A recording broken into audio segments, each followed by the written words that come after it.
আমার মনে হয় অসম্মানে থাকা ঠিক নয়।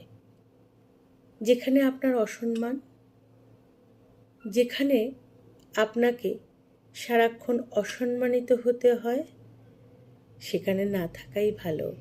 কারণ জীবনটা তো আপনার, আপনার আনন্দ, আপনার সম্মানে।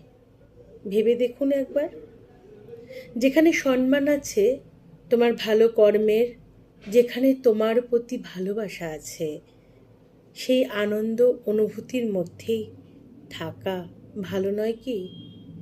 আপনারা কি আমার সঙ্গে একমত? আমি এমনটাই মনে করি। অসম্মানে থাকার থেকে ভালোবাসা ছাড়া এমন জায়গা থাকার থেকে সম্মানে থাকুন, ভালোবাসায় থাকুন। ভালোবাসতে জানুন, ভালো রাখুন, পাশে থাকুন। নমস্কার। জয় মা দুর্গা।